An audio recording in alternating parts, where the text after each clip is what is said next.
Welcome to tonight's live stream. I'm going to get started in a minute. I just need to let everybody know that the live stream is getting ready to start.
Okay, now I'm going to get started with tonight's show. And before I get started, I want to wish everybody a happy new year. And I'm hoping that this year will be better than what 2020 was for a lot of people. Now, tonight's topic is going to be about the comic book industry, and it's going to be mostly about the DC Comics Bloodbath. Now, this DC Comics Bloodbath has been something that has been going on over the past year. We've seen a lot of really seasoned veterans and professionals losing their jobs as a result of this DC Comics Bloodbath. And all of this, sadly, was something that could have been maybe prevented maybe 15, 16 years ago. Unfortunately, this bloodbath is actually getting worse because it was rumored that after Christmas, there was going to be a third wave of layoffs at DC Comics. And a lot of people, they have a lot of pessimism about what's going on at DC Comics as related to this third wave of layoffs. And thank you, Gordon Freeman, for the super chat. Really appreciate it. Glad to see you here, Oricus.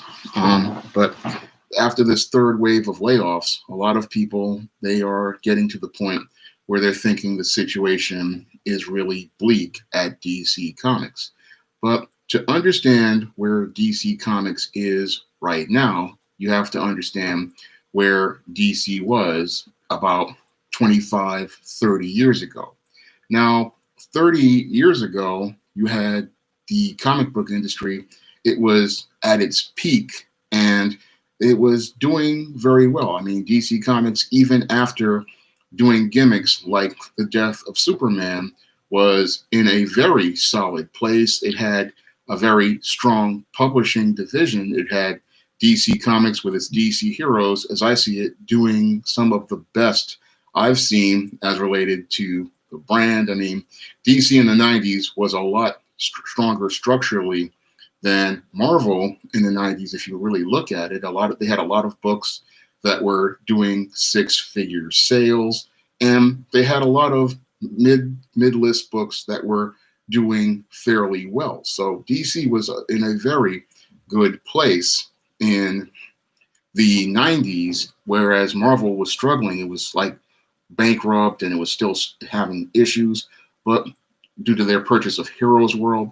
But DC was very solid, and it had several divisions that were doing well. I mean, Vertigo was in fantastic shape. I mean, Vertigo had a lot of innovative ideas, had a lot of innovative books and they also had other divisions like the division that created Tom Strong. And so DC was in very good shape until I think Jeanette Kahn decided to step down as the president or the publisher at DC Comics.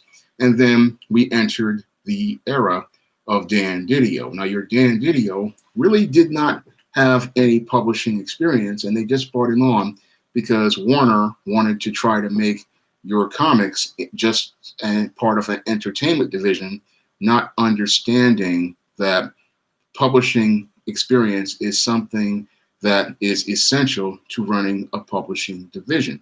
And your Dan Didio, he was one of these Hollywood executives, and he had this Hollywood mindset, and he really did not understand how publishing divisions worked. And when he came on board in 2002, he took the functioning DC Comics from Paul Levitz and practically started the decline of DC Comics. Because your Dan Didio, because he had no real publishing experience, he made a lot of really bad decisions. And I'd have to say one of the biggest mistakes he ever made was alienating writer Chuck Dixon, because Chuck Dixon was a writer who was writing many of their top-selling books, things like Birds of Prey, Robin, Nightwing, and he had made many of their books in the Batman brand very strong. And your Didio alienated him, and then he went out here and he made one of the biggest mistakes any publisher could ever make. And he started canceling books that were selling. Now, in publishing, you never want to cancel a book that sells, because in publishing, 90% of all books fail.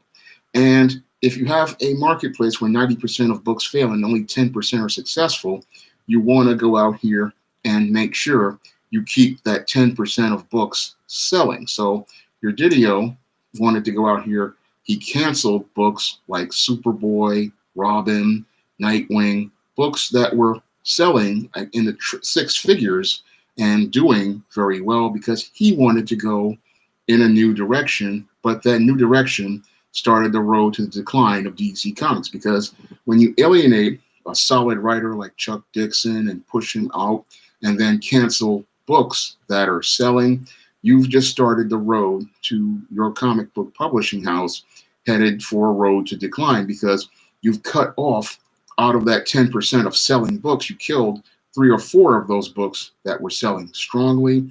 And then you're going to go out here and not have anything to replace those books. And that's what really started doing damage to DC's brand. And a lot of people couldn't see those hairline fractures, but as a guy who has a lot of understanding of the publishing industry, I started seeing the mistakes he was making right there. And I said, you just don't cancel books that sell and are selling well. Talking about going in a new direction. If you want to go in a new direction, you make sure that you include those books, because those books are money makers. I mean, Robin, I think, was about in the 150s. Nightwing was getting near 200. And Superboy, I think, was in the 150s or so. So these were profitable books, and he just dropped them for no reason.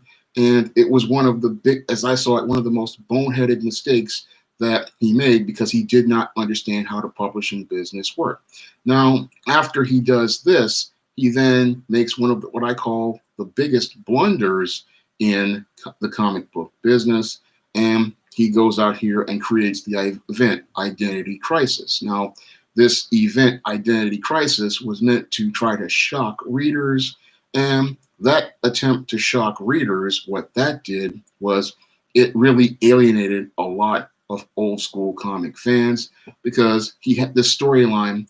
I read it, and it had characters acting out of character, and it had something that really alienated a lot of readers, the rape of Sue Dibney. And then you had heroes who were out here like Zatanna mind wiping people, and then the Justice League signing off on that. And that whole storyline left a sour taste in a lot of readers' mouths. And it led to a lot of people dropping DC. So you have this, as I see it, the start of the domino starting to fall. You have canceling books that sell. Then you have this identity crisis event, which makes readers want to walk away from the DC brand. And then you have your this storyline, which just compromises the ethics of the DC characters. And this is it's the start of a recipe for disaster, because DC Comics characters are based on ideals, they are based on high morals, and your DC Comics characters are supposed to be paragons. And it's hard for people to see DC Comics characters as paragons when you have characters voting to do things like erase somebody's memories after a sex crime. Now, your Didio thought, oh, I'll put this sex crime in the comic and it'll be a major event. But this sex crime, this was something that is very unsettling, because sex crimes, they are some of the worst things to ever happen to a human being. And he's putting it in this story and saying that these heroes would sign off on erasing people's memories as related to it. And this whole identity crisis storyline, he thought it was going to shock readers and get them excited to go buy more comics. But this started people pulling away from comic books because, one, it kind of confirmed a generalization many people have about comics being related to weirdos and people who are not too well in the head.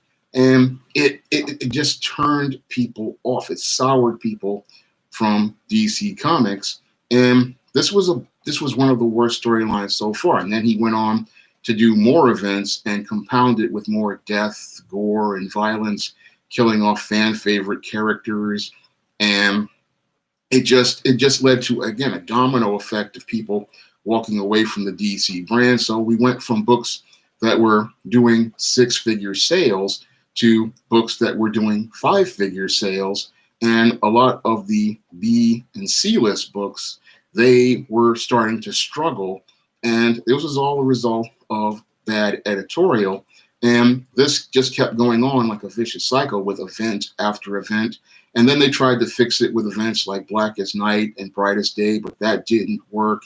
And then eventually we got the 2011, which Warner Brothers and Didio, they came together and wanted to relaunch the DC Comics brand with the New 52. After practically starting this brand into free fall, they thought they could come back by rebooting everything, because they had probably saw the Marvel reboot in 1997.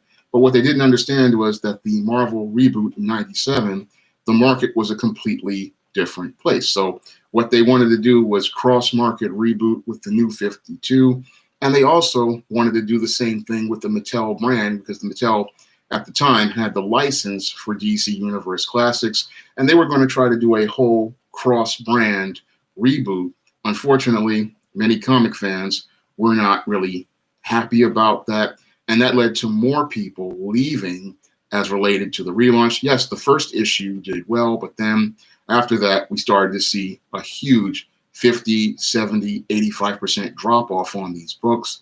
And even worse this time, it took merchandising with it, because in the early part of the Didio years, you still had DC's merchandising division, which was strong, and DC's merchandising division was making the money. So if they weren't able to sell the comics at the comic shop, they were able to sell the action figures like DC Universe Classics in the toy aisle at Toys R Us. And they were also able to sell DC Directs at the local comic shop. So we had two venues where they were making money. And you also had other merchandise like t-shirts and other things like hats and other things, and licensed things like glasses. So their licensing division was very strong until Warner and Didio decided to come in here and do the New 52, change all the character designs, and then start merchandising New 52. And when I went to Target, because we just had a new Target open up in the Bronx, I used to go to this one in the Gateway Center, I would notice that the Marvel merchandise, because Marvel Legends had just come back from a couple of blunders, they were starting to get their stuff together. The Marvel stuff was flying off the shelf. The wrestling merchandise that Mattel just launched was moving briskly, but the new DC stuff, it was just sitting there, and it had been sitting there to the point where stores like Target and Toys R Us had to clearance it out. It was all because many of the adult collectors were not buying these figures, and the kids weren't buying these figures. And even worse, even the DC Direct division, which was now called DC Collectibles, they were starting to struggle because most fans had already been turned off by these designs and this whole rebooted universe, because many of the fans, they had already been dealing with all the negativity as related to the DC Comics before, and they had a real sour taste in their mouth about the new 52. So this went on for about a good 2-3 years, and your Warner Brothers started to see they weren't really making anything as related to sales with DC Comics, because the sales, again, they went from 6 figures back in 2000 down to high fives, and Batman was like the #1 book at 100,000 sales, and now these books were starting to struggle. You had books like Batman, which were still at 100,000, and they were doing all right, but then the other books were really still struggling. Wonder Woman was struggling, Superman was struggling, and they managed to try to say, we really messed up, and they tried to fix it with the Convergence and the Rebirth. And the Rebirth and the Convergence, it worked for a minute. We started to see sales going up on some books, but that was only short-lived, because the big problem with DC Comics was the editorial, because the editorial, they would sit there, and instead of just letting things flow like your Jeanette Kahn and your Paul Levitz used to do, these people just could not leave well enough alone. I mean, you had a lot of books that were selling. Once again, you had Super Sons that was selling. You had a Superman run with Jurgens and Tomasi that was starting to revitalize Superman. And Superman was going from a book that was selling 20,000 units to comic shops, and he was going up to 40,000.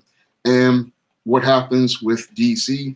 Instead of just letting it roll, what they do is continue to try to tinker and change things. And this is where we start to see them lose the momentum, and instead of them moving forward, they start to decline. Now, in publishing, when you have good momentum going on a book, you don't want to lose that momentum. And that's something, when I was, I would always gauge my numbers and stuff. And I had the John Haynes series, and I saw I was doing well. I didn't want to go out here and change books like John Haynes.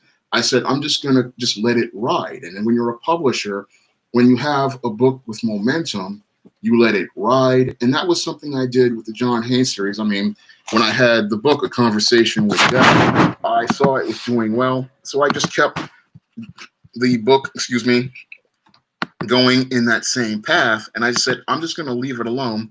Just keep writing the stories that people like and leave it alone. And you can get your own copy of John Haynes, The Man with Nothing to Lose, the latest book, on Amazon.com right now, and paperback. You can also get it on Kindle format as well.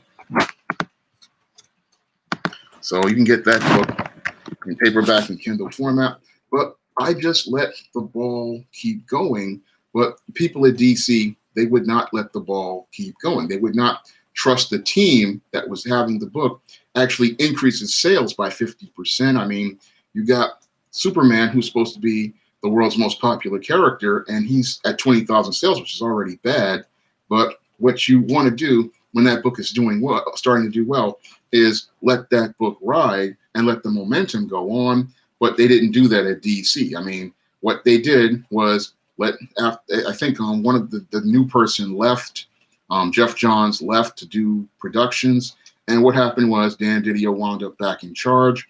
And what he did was again goes back and starts canceling books that sell, like Super Sons, which already had good momentum, had a good following, had readers eager and anticipating the next issue. He cancels another book that sells. And then, even worse, what he does is pull a talented creative team, which practically turned a dying Superman book around, Jurgens and Tomasi. He pulls them off the book, which is something any seasoned professional publisher would never do, because they understand, I can't, if I've got a book and it's selling, and again, 90% of the books are failing, and the New 52 failed, a lot of the new books in Rebirth and Convergence failed. You have a book that's selling and it's a flagship book. He pulls them off to call himself bringing a celebrity writer in, Brian Michael Bendis. Now, the Brian Michael Bendis comes in, and he is practically the guy who I think is one of the architects of the DC Bloodbath, next to Dan Didio, as related to bad business decisions that led to the collapse we're seeing right now. Because Didio's decision to hire Brian Michael Bendis brought in a lot of the bad creative people that really led to the complete, as I see it, fall of DC Comics we're seeing right now. Now, your Brian Michael Bendis is brought in to write Superman. There's a big hype around your Brian Michael Bendis. And most people are thinking he's a superstar because he's done, old hits like Jessica Jones, old hits like The New Avengers. And they're thinking he's like Ultimate Spider-Man and Daredevil. But his later work is something that editorial really didn't take a look at, because when I looked at his later work compared to his older work, he just hasn't had that spark he had years ago. So you're hiring a guy, you're hyping him up, but his work rate is not as good as his work rate in the past, and it's nowhere near the work rate of Jurgens and Tomasi on Superman.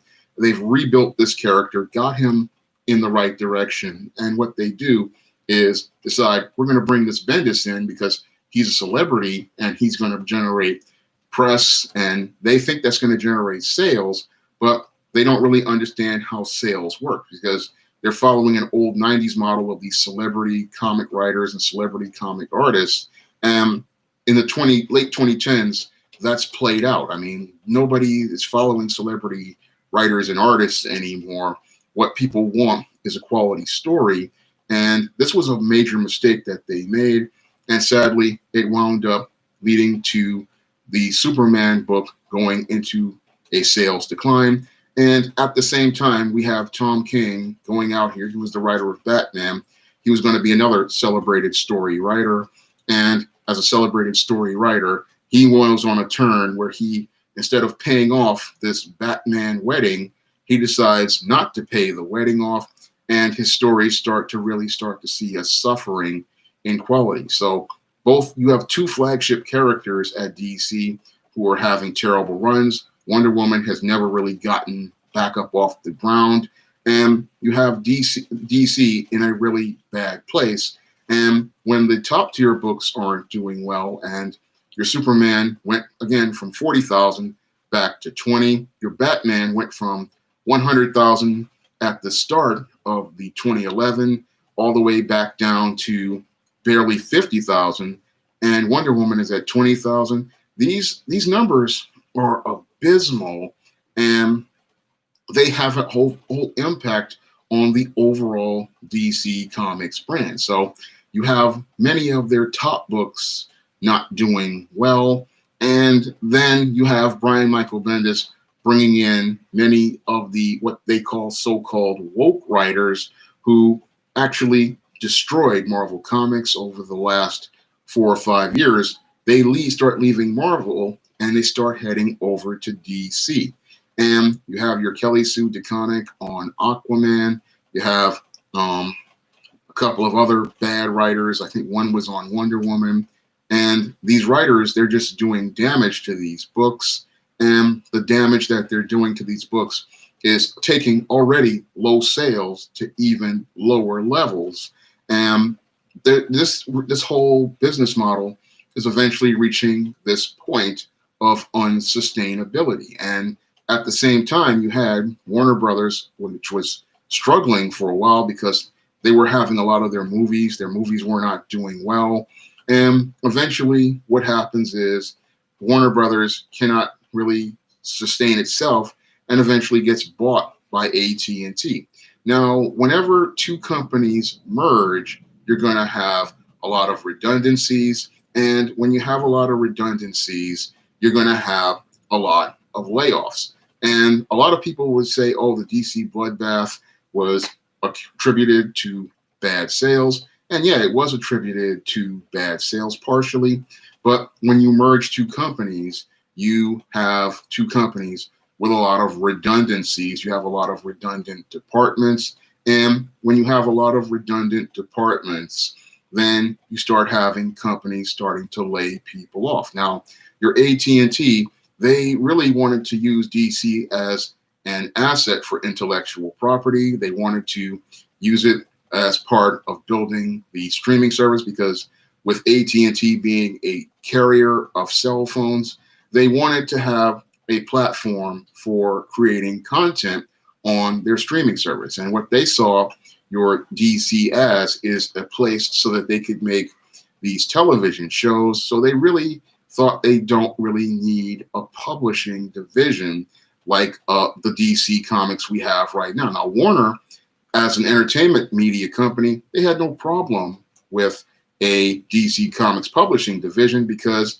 they were going to make a lot of money on the intellectual property. So they only kept DC around because those trademarks had value.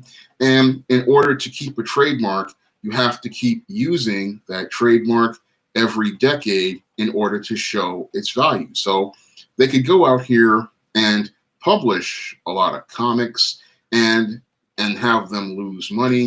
But in an institution like AT&T, they're sitting there going, we really don't see the value in going out here and publishing comics every 10 years to say that this character is still alive because we're not using that character in that way. So keeping these books in print really is not part of our business. So what they did was say, look, we really don't need to have this company around in its current state. We already have other divisions that do this work. We can have those divisions go out here like Random House, publish material, and we can still keep our trademarks because their ultimate goal is preserving the trademark, not publishing comics. And their ultimate goal is to use those trademarks towards creating your intellectual adaptations, such as your movies, your TV shows, and they can keep that trademark by publishing either a YA graphic novel, or they can keep that trademark by creating some sort of omnibus book like a Shonen Jump or a story that's in the back of an existing comic. So when you have your AT&T looking at DC Comics, they're looking at it and saying, hey, we already bought this company. We already have other divisions of other companies like Penguin Random House. And if we have in-house people at Penguin Random House who can do this kind of work, if they're working on YA graphic novels, if they're working on children's books, we'll go and hire those illustrators and authors to do our work. And we really don't need to publish as many comics because we're still going to be able to keep our trademarks on these characters, but we're not going to have to worry about having to publish comics because the sales are already at an all-time low. And we really don't need to do this because we're taking a loss. And if we're going to take a loss, it's cheaper to do it through a division like Penguin Random House. So for them, it's cheaper for them to just start reducing the division at DC Comics. And that's probably one of the reasons why they went out here and did what many people call the DC Comics Bloodbath, because they already saw, hey, we've got these redundancies and we don't really need these employees when we've got other divisions that can do this work. And if we want to keep this around, we'll keep it around in a smaller, more compact division where we're going to just publish a handful of titles, and then we're going to go out here, and after we publish this small handful of titles, we're going to just keep that small skeleton crew on just to keep our trademarks, and then we're just going to publish what we need, and that's going to be the end of it. And that's something many people aren't really thinking about. They're thinking, oh, this is a bloodbath and all these people have lost their jobs. And it's a sad thing to see happen.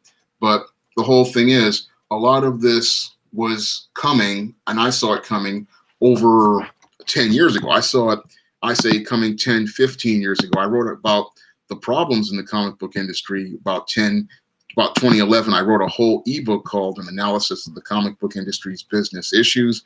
And I outlined what was going to happen to a lot of things that was going to happen in the comic book industry. I said that the 32-page comic book was just not a sustainable business model, and it wasn't going to be something that was going to last much longer because most people, they just have other options that provide them with a higher entertainment value per dollar, like your Netflix, your right now Disney Plus, your Hulu, your even free stuff like Tubi. I mean, there's so much stuff out there that provides a higher entertainment value per dollar. And your comic book is talking about it's $3 now going on $4. And you have them talking about, oh, this comic is $4, but for the price of 2 comics, I can practically go out here and watch hundreds of movies and TV shows on Netflix, Hulu, Amazon Prime. I mean, I get higher entertainment value per dollar as related to those services than I would with one of these comics, which is $4.32 pages. Now, you can pick up that book on Amazon.com. I'll leave a link to it. But I wrote about this in 2011. Omar Abdul Malik, I think online comics have cut into the market?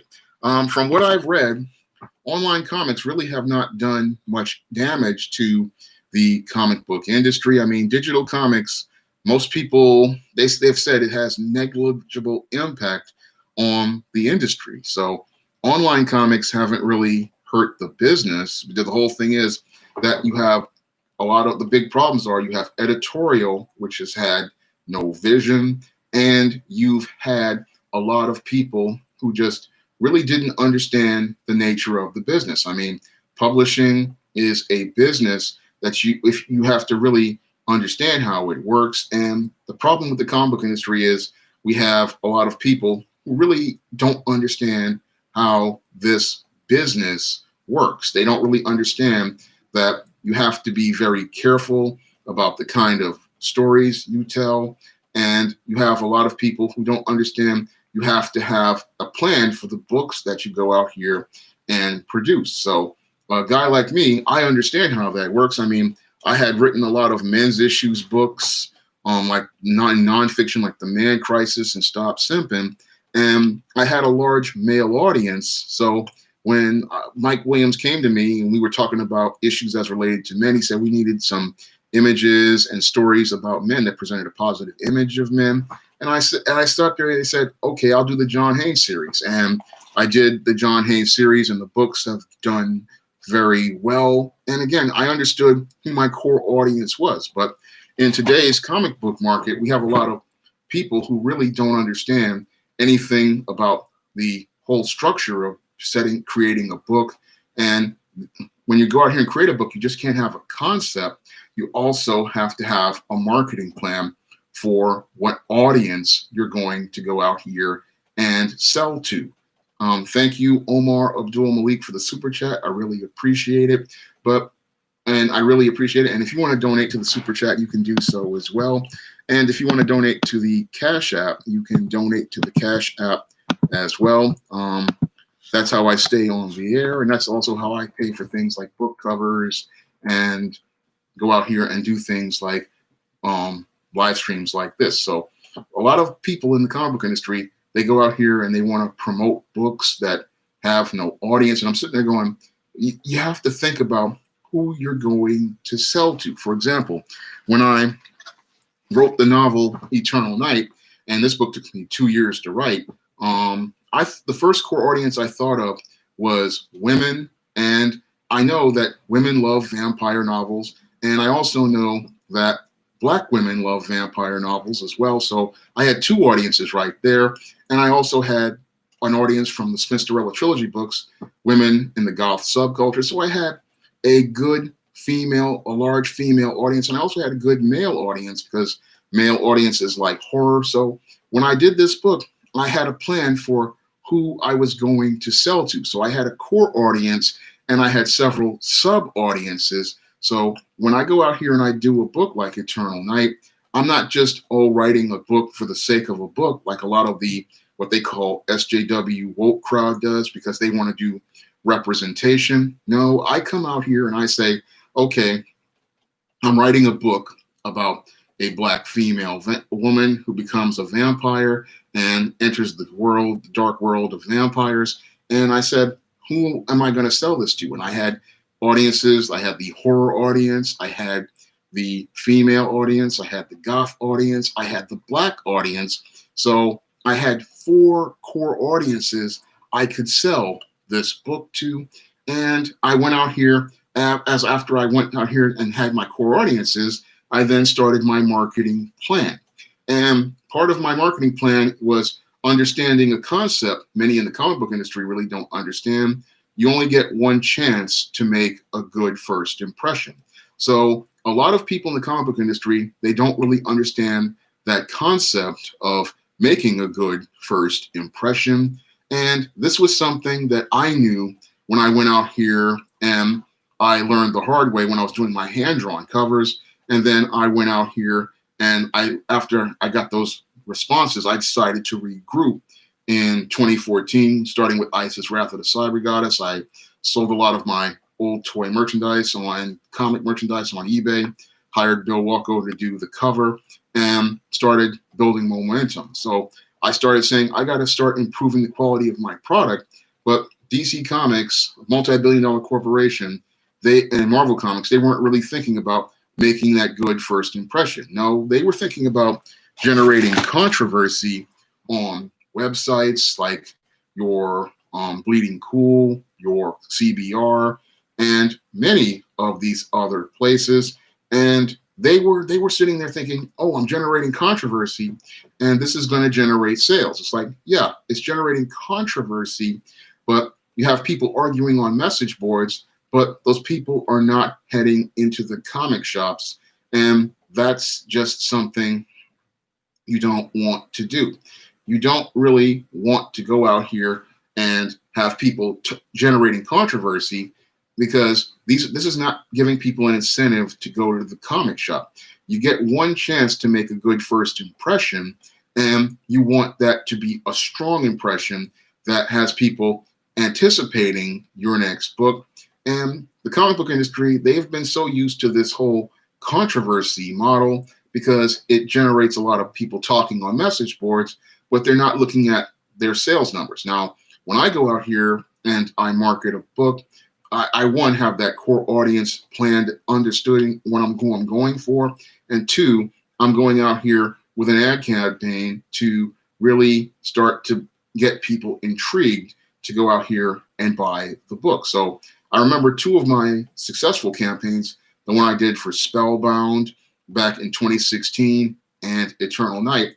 And I started out with the YouTube ad I guess a lot of you have seen on many of my videos. And I started out with that ad because I wanted to give you something as related to the story, give you a little tease of the story, and I wanted to intrigue you as related to the story. So I wanted to start answering 3 of the questions most screenwriters talk about: who is the main character, what do they want, and why we should care. And I need to give you a reason to care. And that's something people in the comic book industry really don't understand about marketing. You have to make the customer care. Now, they think that people are supposed to care in a codependent way where I make this book, I get you upset, and then you're upset, and because you're upset about what's going on, you're going to buy the book. But that's not how it works in business. In an interdependent business, it works like this. I persuade you to care about the character. I persuade you to care about the story.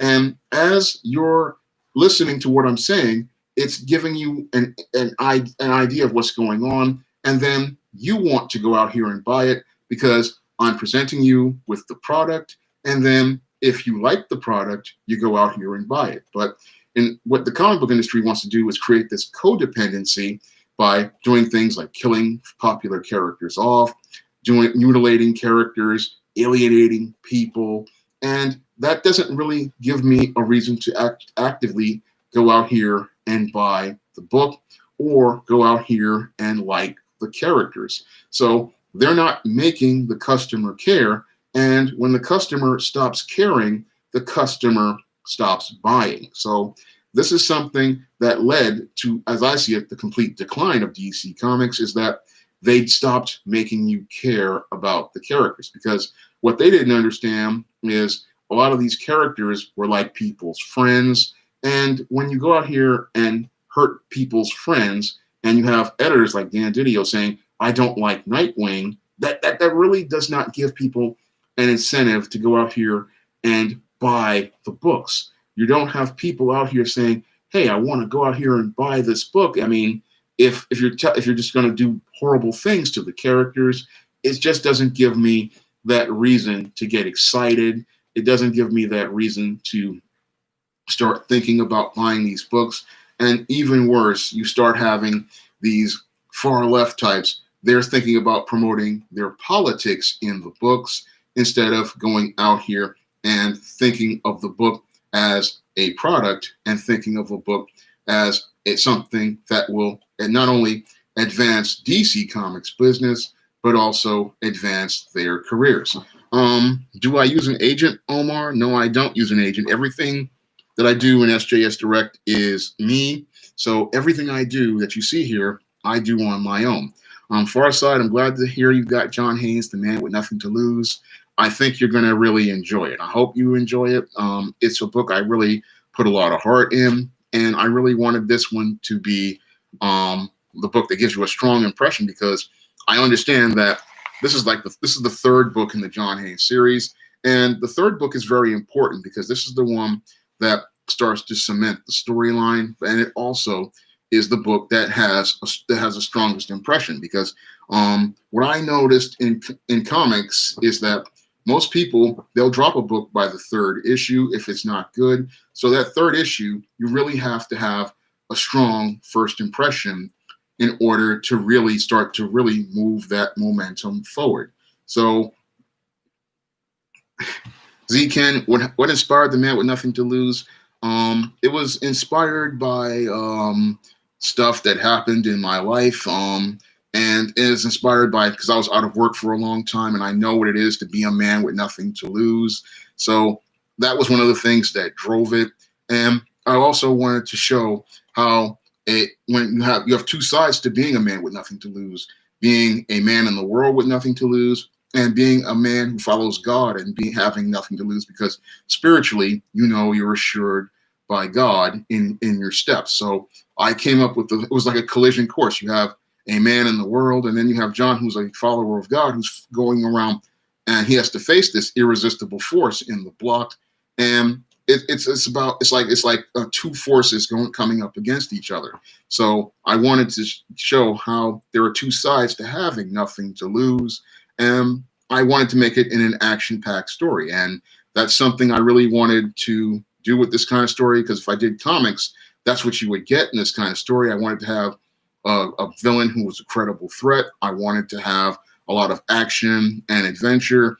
And I really wanted this to just be a fun, old school style type comic book story like we used to get at companies like DC and Marvel. So with Man with Nothing to Lose, I wanted to give you that kind of big time action. So that's what I wanted to do with this one. Samir asks, hey, Sean, do you think the comic book industry can bounce back from the rut it's in? I don't think it can bounce back at this point. You just have so much dead weight at the big two. I mean, that I don't see a big future for the big two as it stands right now, because you just have so many grossly unqualified people working there, and they're not interested in producing a product like I am with John Haynes, The Man with Nothing to Lose, or books like ISIS, The Main Event, or books like E-Steam, Blast from the Past. They're not interested in selling the product. You have a group of people there who are about their politics, and if you're about your politics, you're not really about the product. And if you're doing comics, you need to be about the product.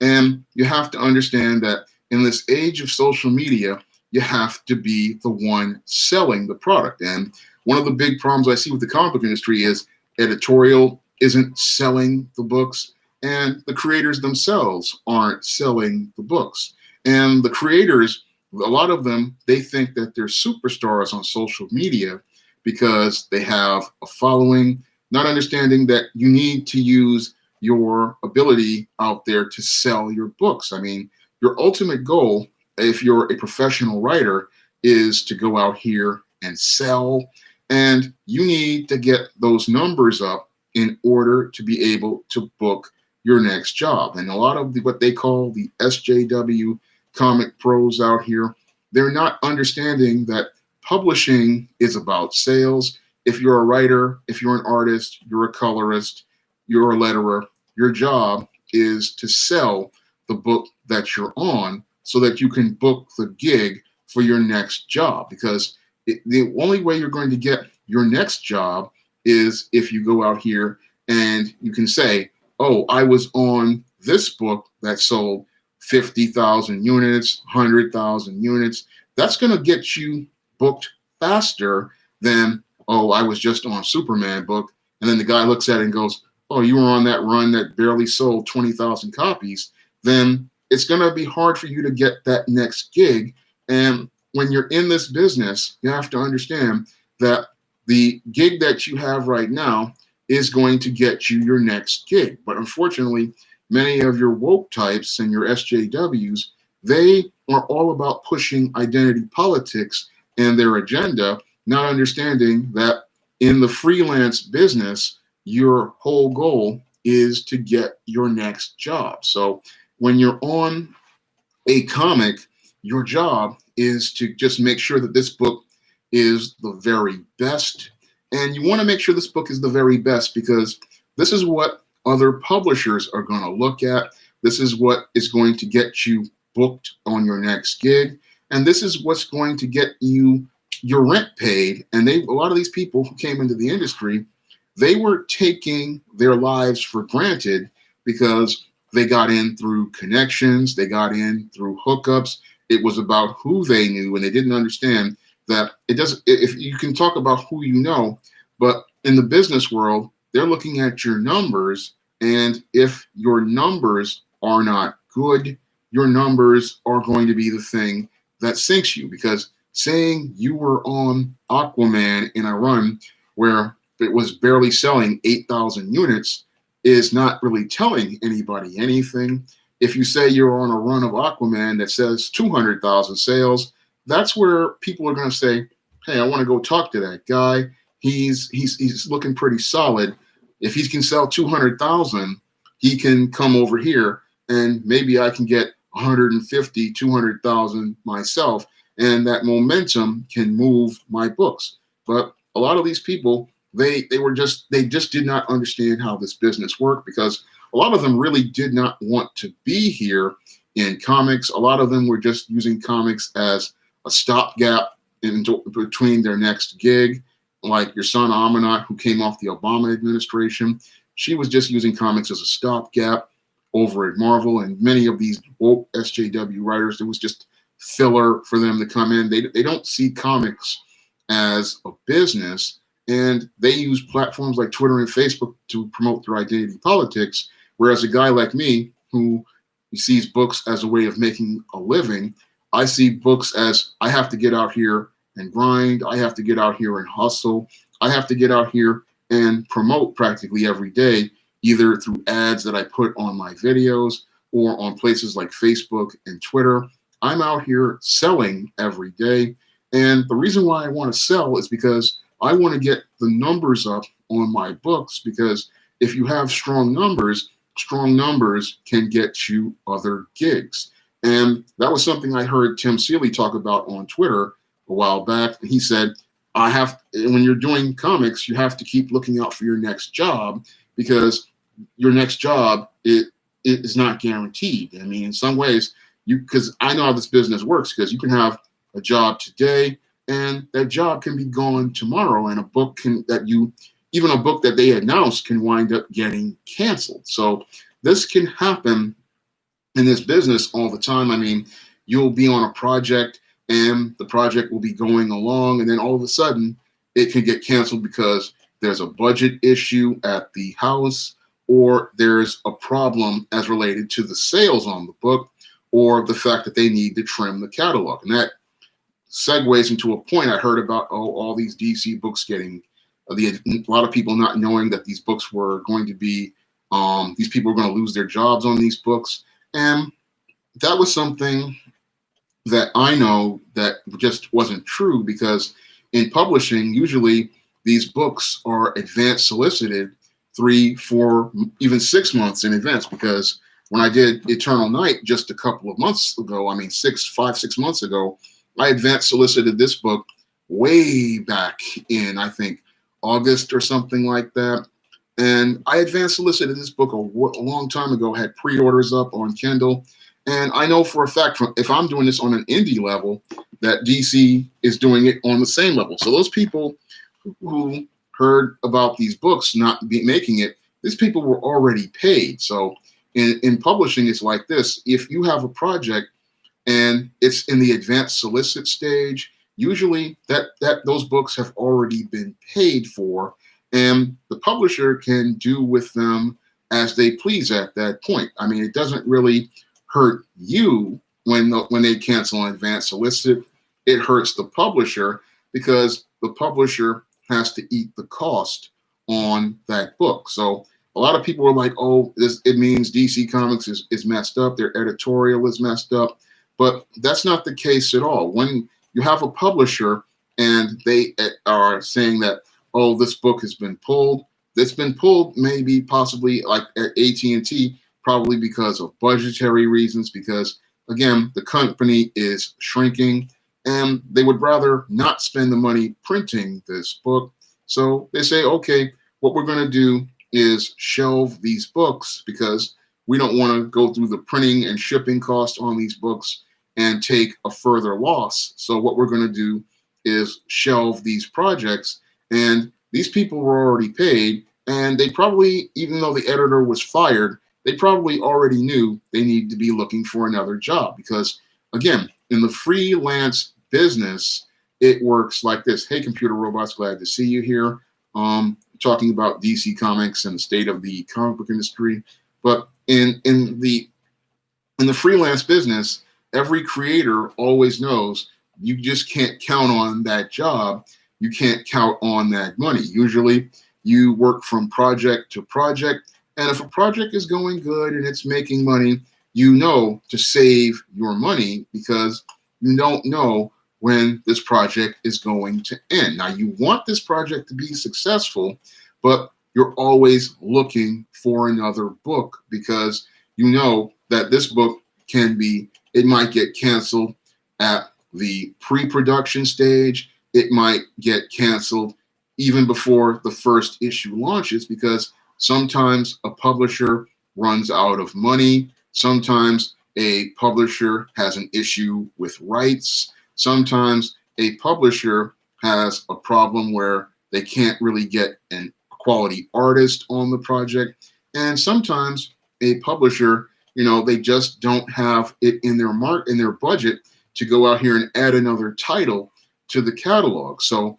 there's a lot of mitigating factors that happen with different books. And they were sitting there talking about, oh, this is the end of DC. But it was business as related to AT&T. I mean, AT&T is still dealing with a lot of redundancies at Warner Brothers, and they're thinking to themselves, again, they can cut these corners by canceling a couple of projects that have already been paid for at Warner Brothers, and they don't want to put those costs with AT&T, so they'd rather cancel those projects, put them on a shelf, and then if things get a little better, they might just relaunch them later on, or they just may leave them on the shelf. I mean, this has happened a lot of times in publishing.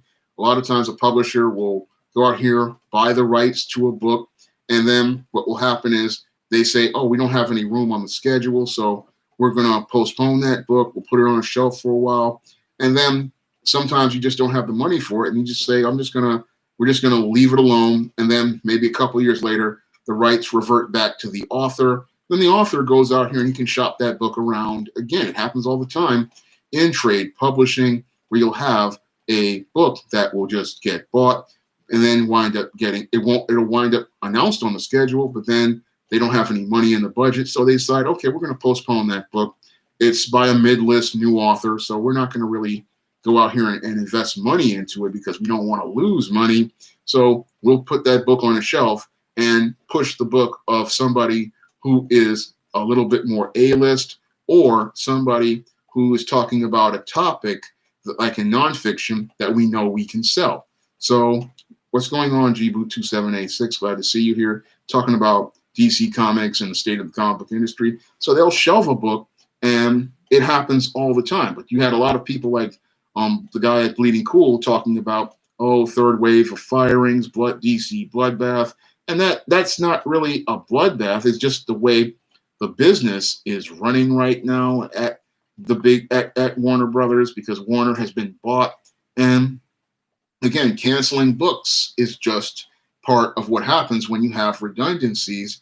And they may take some of those YA books over to Random House and let their house deal with the marketing and distribution, because DC's division has just done such a poor job on all of their YA books, like Gotham High, which is, it got a lot of controversy, but it just didn't sell. And that's not something your AT&T wants. So they're looking at it and they're saying to themselves, they're tired of losing money on these books like Gotham High, and they want more books to sell, like Primer, which was one of the better YA books that they did, and that was a original book, and I had read that a while back. It was a very good book. I can put a link to it. But that's what people wanted, and they're saying, hey, we're going to regroup on this. We're going to take some of these books, cancel them, because we don't need this controversy because it's not selling anything, and we're going to go over here, move these books over to Random House, and let them handle the YA division because they have a little bit more seasoning and experience in it, and even possibly outsource it to somebody like Scholastic, who has, a little bit more skill in it. So a lot of people were thinking, that's a part of an implosion. And yeah, it's just part of people losing their jobs on that division because, one, it was a redundancy, and two, there are better seasoned professionals who can deal with it at Random House or one of these other publishing divisions where they specialize in YA. And Gboot, there are some Black-owned comic book companies out there, to my knowledge, and I have dealt with them. I've dealt with Concrete Comics, and they make some really great comics like Absolver and The Acolyte, and these are two fantastic comics. So if you want to pick those books up, you can go over to concretecomics.com. We have the creator of Tuskegee Heirs, where I waited for a year to get this book. This is a fantastic series. So there are lots of Black-owned comic book companies, but like SJS Direct, they're small companies, and they tend to they tend to have their own thing. There's Black Sands. So there's a lot of different companies out there, and I go to the shows like the Schaumburg Black Comic Book Festival, and I go there and I pick up their products, and so I know about all of these different Black-owned comic companies. So they're out there and they're producing some really great stuff. And DC and Marvel, they're thinking, oh, we can go out here and make these different types of books with these woke far left agendas, but this stuff really isn't selling. And what's happening is that they don't see what's coming. Like with their Milestone Return Zero, I mean, this book was filled with identity politics. These books were filled with social justice narratives. And they really did not leave that, again, strong first impression that I got with books like Absolver and Acolyte. I mean, those books from Concrete were way better than what I saw in Milestone Returns and other books that I've seen from other creators out here, Black creators out here, like Raymond Leonard's Agent Solo, which is another fantastic book. I mean, DC's Milestone relaunch, it's nowhere, it pales in comparison to a lot of the Black independent creators out here. I'm glad I could share them with you, Zken. And these Black creators are putting together, again, some fantastic work. I mean, these books are I say, their quality even exceeds the quality of the old 90s Milestone books. I mean, the writing is absolutely rock solid. The character development is strong. Thank you, Dotip, for the super chat. Really appreciate it. And I really enjoy sharing these books with everyone because I want to see these creators get their sales up, get their numbers up, get their audience built. Because again, there's so many great concepts out there. And you have a lot of people there, they're upset about DC Comics, but the industry itself it's like a lot of people think, oh, the industry is just Marvel and DC, but no, the medium of comics is not just Marvel and DC. Yes, they are the two biggest publishers and they are in trouble, but the independent creators have been producing some fantastic work and they've been really knocking it out with the marketing and promotion at these shows. I mean, I look at guys like Raymond Leonard. This is a guy who has a lot of heart and a lot of passion and a lot of love. And his Agent Solo is just a great book that pays homage to the 90s and has some really solid storytelling. A lot of other guys like Black Sands and the people at Concrete Comics, they just have a lot of love for comics. So comics aren't dead as some people would want to think because DC and Marvel are struggling. No, comics are going strong, especially in the independent marketplace. And the independent marketplace, we're seeing a lot of audience growth because people are out here. They have a heart and a passion for their products. They love the characters that they're working on. They care about what they're doing. And you see that on the pages of their comics. You see that heart on the page, and they go out here understanding the business, and they understand, again, you only have one chance to make a good first impression. So they're coming out here with their best foot forward, and the people who work at these publishing houses, Marvel and DC, they take their whole business for granted, and that's why they're losing their business because they're thinking from an entitled mindset that they're always going to be here. These characters are always going to be here. And they feel like they don't have to work as hard. But I look at the independent creators and they are out here pushing hard. I haven't collaborated with Concrete yet, but I have reviewed and promoted their work. And they liked my reviews so much, they sent me a t-shirt. I haven't got it yet, but they liked it so much. They're sending me a t-shirt because of the review that I did. Because when I looked at their comics, I just bought their comics on a Kickstarter because I love supporting independent creators. So I just bought it to have content to review for the channel. But I love their work so much that I had to share it with others. And I go out here and I try to share that work because instead of, going out here like some of these other channels roasting these bad books and talking about how bad they are, I want to see good comics get in the hands of readers. And I want readers to go out here and find the good books that are out here. And there are just so many good books out here. It's just a waste of time to sit there and complain about DC Comics and Marvel Comics. I mean, they went down this bad road, and they've been down this bad road for, I say, about 18 years now. And I would even go further to say that they have been on this bad road since the 90s. And sadly, nobody there has that editorial vision to say, I want to turn things around. And the way you turn things around is understanding that comics is not just an entertainment business, it's a sales business. And if you're a creator, your job, again, is to sell. So your job when you're a writer like myself is to go out here and sell. And your job is to go out here and leave that impression on the reader to the point where they're like, wow, I like that concept. I like this creator.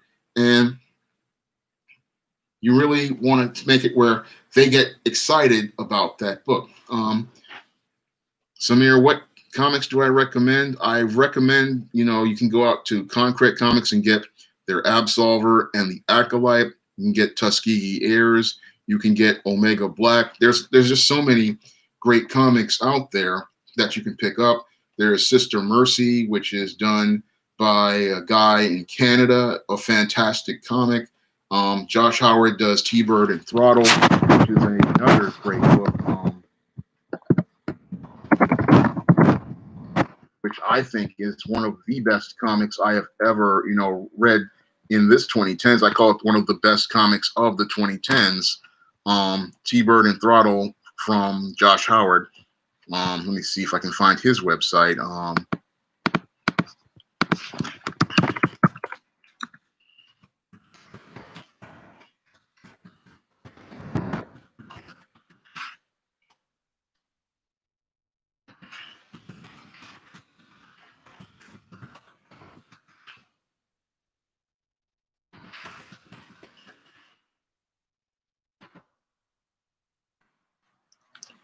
So I'm going to leave a link to Josh Howard's T-Bird and Throttle. This book is, as I see it, like up there with Watchmen and Dark Knight Returns. It's really a fantastic comic, and here's a link to his store. You can go get T-Bird and Throttle. I call it one of the best books of the 2010s and the 2020s. I mean, it is an absolutely a masterpiece of a comic. It really reminds me of the best of comic book storytelling, and I would rather, again, have guys let them know about these kind of books than sit here and roast the 8th volume of Kamala Khan, Ms. Marvel, because roasting the 8th volume of Kamala Khan, Ms. Marvel, while it may be entertaining to some people, it doesn't sell comics and it doesn't help save the industry. And a lot of these guys who do the comics channels, they think, oh, if I talk about this bad comic, yeah, it'll get a lot of views and get you some ad money, but it doesn't really get people going to comic book stores. And that's something that people aren't going to do because nobody's giving them a reason. And that's one of the sad parts about DC Comics. People talk about the DC Bloodbath, but we have this bloodbath because nobody is giving anybody a reason to go out of their house or go out here to buy these products. I mean, with the Tuskegee Heirs 4th issue, I took a trip to the Schomburg Library. One of the reasons I went there is just to get this issue.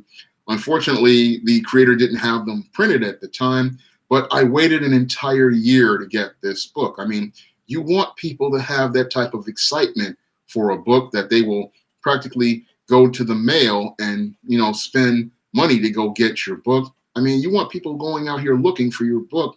And that's the big problem with DC and Marvel is they don't give you that reason to go out here and buy this book. They don't really give you a reason. They just make all this controversy where people are arguing on message boards, but those people are not heading to the comic shop.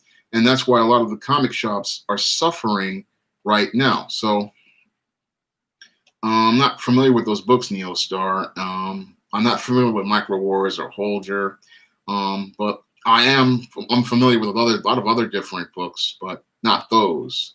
But you want to have people going to the comic shop because that's why Comicsgate, as I saw it, was a failure because you're not getting people going to the comic shop. Yeah, they're going to do the Indiegogos, and that's nice, but a lot of these comic shop owners are suffering because people are not producing content that the customer wants to buy.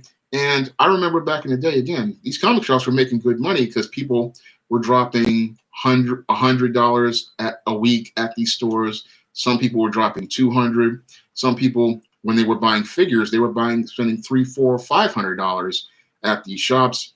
And these shops have been suffering because you have these creators who are coming in here who are not thinking about the business, and all they're thinking is my agenda, my politics, and this corporation, Disney or Warner Brothers, will fund my politics. But it doesn't work like that, because in the publishing business, again, it's a very razor-thin profit margin, and you have 90% of the books that fail, and the 10% have to sell. And when you have everybody pushing woke politics books, what happens is that 10% turns into 1%. And if you have 1% of the books, that's just not enough to sustain that 99% of books that fail. And these guys are thinking, oh, corporate is going to keep funding these books, but corporate can't afford to keep funding these books because, one, a lot of these corporations are starting to contract because of mergers like Disney buying Fox and AT&T buying Warner Brothers. So the amount of money that's out there is shrinking. And when the money starts to shrink and these companies start to come together, they start getting rid of redundancies. And that's when they start cutting people, because you're not bringing in the money that allows the company to operate. So a lot of these people who are these SJW woke types, they don't really understand how the business works, because they really don't want to be here. They don't want anything but a fast dollar. And they thought fast dollars were going to go on forever, because they just thought of this as just a stop on their path. But somebody who was wanted to be there, like myself, I understand that this isn't just a stop on my path.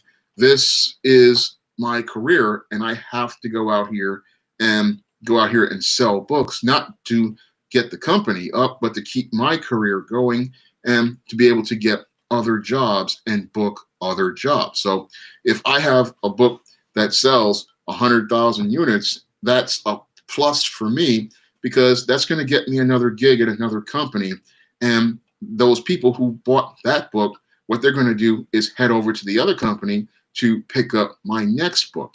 And that's something a lot of these guys aren't really thinking about, because they are on Twitter all day in their feelings talking about Donald Trump.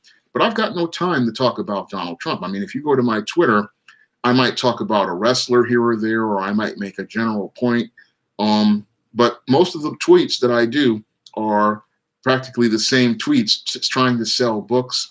I'll be on there talking about things like getting my second 5-star review on Eternal Night.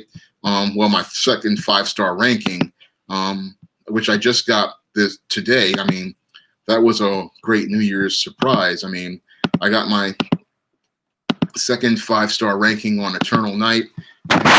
You can check that out on Amazon right now. Excuse me.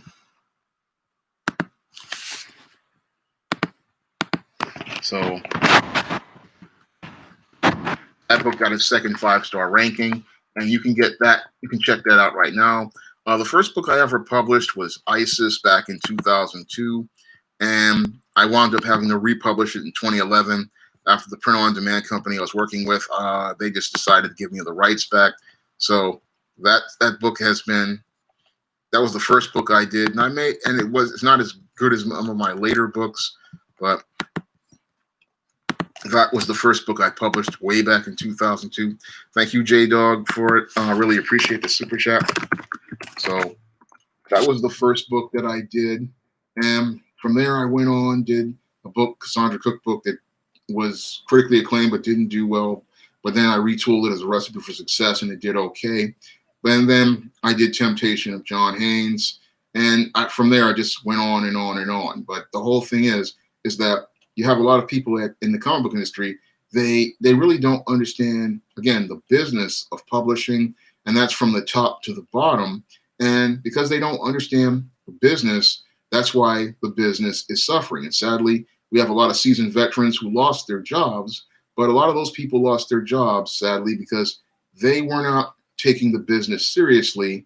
They thought they could ride this out, but in publishing, there is no ride out, because I remember back in 2008 when the trade publishing industry collapsed, a lot of people had that same mentality. And a lot of those people were in for a rude awakening, and that rude awakening came in 2008. And I remember reading in New York Magazine about the, let's see if the article is still up, but they talked about, about us reaching the end of book publishing as we knew it. So they talked about this way back in September of 2008. And a lot of people, again, in the comic book industry, they have not really sat down and read these articles like I would sit down and read, but they talk about how we reached the end of the publishing industry and how a lot of these publishers they practically lost everything in 2008, because back then they were making the equivalent of woke books. They were making these 900-page books. Yeah, it won a National Book Award, but it sold 38 copies, and they were handing out these huge advances of 6 figures to these first-time authors, and it looked really good in trade publishing. But what happened was, when you have a National Book Award winner with a 6-figure advance that sells 38 copies, it's just not going to pay your bills. And you need books like Twilight that sell and make those type of sales, and Harry Potter that make those sales. And that's something that a lot of the publishers weren't thinking about back then. And this was an article, again, I read back when I was working at CUNY at the time, and it talked about how all these publishers had this major collapse, but most people, they weren't really thinking about that back then. And I wanted a lot of people in the comic book industry, they really need to look at that article, because that article really shines a light on what came before your woke SJW comics. Because when you have people in publishing who really don't have an understanding of the business, you have a lot of young rookies who are in editorial, you have a lot of people who want to push agendas and ideas or get emotional about a book, and they don't really think about the audience for a book. What happens is you start paying more for a book than it's worth. You start paying advances that are too high, or you start paying artists for books that are of poor quality. And what happens is you wind up losing as a house, because you're not thinking about how you're going to sell this book, who you're going to sell this book to, or developing a plan that's going to get this book in the hands of readers. Because when I looked at that, what they were talking about, 900-page book, I said, 900 pages is just not going to sell. Most people, they don't want a 900-page book, and it's filled with this turgid and long prose. Most people, they want books that are quick to get into, and they want books that they can just escape in. And this is one of the other big problems with the modern comic book industry, and at the big two, is they're not really giving you that escape. And when you're out here and you're doing comics, you really have to give people 3 things as I see it. One, you have to give them an escape, because the reason why people read comics is because they want to get away from their lives. They want to be able to take a break from that hard day that they're having at work or at school. And the other thing you want to do is give them something like a laugh. I mean, life is already hard as it is, and you want to give people something that makes them laugh or makes them smile.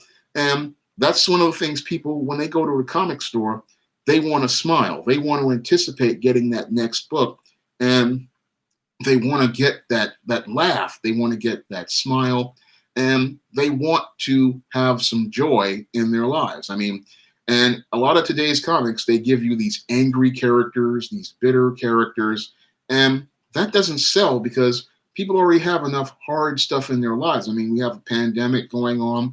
We have people out of work. We have people out here struggling. People want that break from the hard life that they're having, and they want to have that little bit of joy in their lives. So those are 2 things you want to give people if you're doing a comic. You want to give people a break from their lives, an escape. You want to give them a laugh. And then the third thing you want to do is give people a solution, because a solution is the character having a problem and them solving the problem as part of the story. And when people see the hero solving problems, it gives them some idea of something they can do in their lives. So a lot of these guys are sitting there thinking about pushing agendas and pushing politics, but that is not giving the reader anything that they want. So it's all about the creator, but it's not about the reader. And as a publisher, I understand that it's about the reader and giving the reader what they want and giving them something in exchange for their money. So I want to give the reader three things. I want to give them one, that escape, two, a laugh, and three, I want to give them a solution. And these are things that seasoned publishers, they know are important to selling a book, whether it be a book or a comic book. It's all about giving the customer something. Now, the woke types, they kind of think like these vanity publishers. They think about, oh, it's about me and about what I want to do with this character. It's not about what I want to do with the character. It's about me selling the character to the reader and then giving the reader that entertainment experience where they're getting those three things I'm talking about, that escape, that laugh, and that solution. Because if I give them something like that, then they have an incentive to go out here and buy the books. But if you don't give the reader anything, what incentive do they have to buy the book? And what reason do they have to care about the book? Those are critical questions. Most comic publishers don't really understand these days. And that's what many of what they call woke SJW types don't understand about the business of publishing. They don't understand that your job is to sell, and you're selling a solution to the customer, and you're selling something that gives them, again, that break from their lives, so that they're sitting there going, hey, I'm having a rough day at this retail job. I'm having a rough day at home, but I can go to this comic shop and I can get my favorite characters, and I can go meet these friends and hang out with them, and I can have that break, and that break is the thing that really makes my day. And that's what people want in a comic book. Unfortunately, many in the industry don't understand this, and this is why many of their books don't sell, because they want to try to tell you about a problem, but in publishing, you never tell anybody about a problem. No, you sell them a solution. For example, when I'm doing nonfiction like The Man Crisis, yes, I may talk about the crisis as related to men in this country, but I'll also be offering people a solution to that problem in between the chapters discussing the problem. And in a book like Why 70% of Black Women Are Single, I'll sit there and I'll talk about that problem, but I'm selling the solution. And the goal of any publisher is to sell you a solution, because people buy solutions, they don't buy problems. But you can't explain that to the SJW creators out here, because they're just so caught up in the problem, they can't understand that you have to sell the solution, and you have to go out here and sell, because that's how you get people to buy the book. They're out here attacking the readers, not understanding that with each attack you make, it alienates the customer, and it keeps them from wanting to go buy the books. And when you go out here and you're attacking people on Twitter and forming Twitter mobs, you're leaving a bad impression on people. And that bad impression that they're leaving on people, this is the thing that is turning people away and keeping you from having sales. Because the reason why you have a bloodbath is a cause and effect thing, because you're having all these people laid off because they're not selling product. And if you're not selling product, then how can they keep you on? So this was a problem that went on, as I see it. It was 18 years in the making. And these layoffs, yes, they are very bad. But the whole thing is, there were opportunities that were given to a lot of the people at DC and Marvel to rectify these things. And at DC, they had over 18 years to rectify this problem. I mean, they had 18 years to do something, but they took their time for granted. They thought, oh, the industry will bounce back. But the industry never really bounced back. I mean, it's been in a decline for a good, I say 20, 25 years. And we're just now hitting the free fall stage, and we're headed towards rock bottom because these corporations, they can't afford to keep pumping money into a company and seeing the product not getting any returns on it. I mean, eventually you reach a point where the more money you pour into a company, you eventually can't take any more losses. And that's where comics are right now. And you have companies like AT&T saying, like, look, we as much as we love to keep this publishing division going, we just can't afford to do it anymore. And people have said, oh, they're a penny pincher. But as a guy who's actually spent money out here on things like covers, I can tell you that these covers are expensive. And eventually you reach a point where the return on the investment just isn't there. So you wind up with people walking away, and they start saying, hey, we gotta get away from this because this just isn't pulling the money in. So we're just gonna go out here. We have other divisions like Random House. We'll let them handle these YA graphic novels. We'll let maybe one of these other companies out here like IDW, if they're still around because they're limping along, they're struggling, outsource these DC characters, but they have other divisions that they can outsource these products to. And those divisions have guidelines and standards that the comic book industry doesn't have. I mean, a company like Scholastic, they have things like house style. They have guidelines for how stories are written. Their writers have to follow a standard. So you really cannot push a lot of that woke identity politics at a company like a Random House or a Scholastic in their work, because they're dealing with an all ages crowd, and they're also dealing with a lot of other people like families and children and a larger audience, which they're held accountable for. So a lot of the comic book companies, it's like DC, they were sitting there, they had a good thing going because they really were not held to that really stringent standard that they have at Random House and Scholastic towards stories and guidelines for stories, because they have a completely different set of rules over there. And you have to really follow those guidelines if you want to publish anything. So it's a different house over there. And a lot of these companies are saying, well, we'll just take it over there. We already own this division. We'll let them do that work. And sadly, what happens is a lot of comic pros wind up falling between the cracks, just like the collapse of the 1950s as related to this DC Bloodbath. And that's sadly what might possibly happen. And what I see happening is, as related to the state of the comic book industry, is you're going to see a lot of people, again, looking for work at other small companies like Image, Boom, Dynamite. And you may see guys even asking creators to work on their Indiegogos and cutting their rates so they can get a cut of the Indiegogo money because they have some sort of name, and they'll try to do these Indiegogo projects so that they can get their characters and their concepts out there. Now, I don't think what they call SJW woke creators will be doing well on that end, but some of the more popular comic creators, guys like your Chuck Dixons and your many others out there, they're going to do very well. Guys like Billy Tucci have been doing 6 figures on his She books. Josh Howard has done well on T-Bird and Throttle.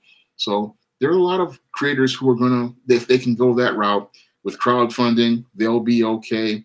And I've seen a lot of the Black creators do well on crowdfunding, but I see a lot of people moving over to crowdfunding. And moving over to crowdfunding would be a good thing because now the creator has the intellectual property, they own the rights to the property, and that was a character that they would have lost in a work for hire situation.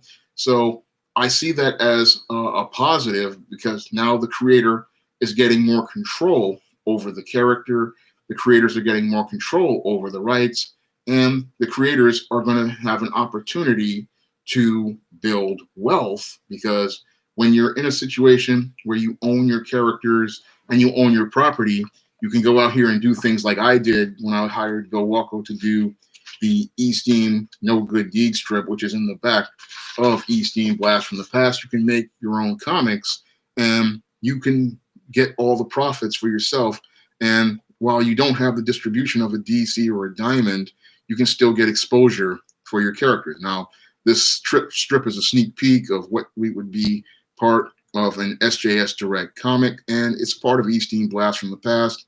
And you can get this book again on Amazon in paperback right now. And this is what a creator can do with print-on-demand technology. They can go out here and make their own comics like I just did, and they can go out here and make a comic and put it to the marketplace. Now, I'm hoping this year I have a goal where I want to do a John Haynes graphic novel, and I want to do that project this year. It's just I've been talking to an artist. And I want to see what I can do. I mean, I have, thanks to everybody's donations, I've been able to raise a budget for that project. So I'm hoping to have maybe that out this year, depending on how things work out. So I wrote a whole script for a John Haynes comic, and this is going to be, it was a script for the 5th John Haynes book, and at Death's Store, which is a continuation of the Conversation with Death story, which was one of the most popular stories as related to John Haynes. It was the debut book on John Haynes. And it was a book a lot of people said reminded them of Constantine. And a lot of people were saying things like, oh, if this had been part of the Vertigo relaunch, it probably would have been a hit. So that John Haynes book is available on Amazon.com right now.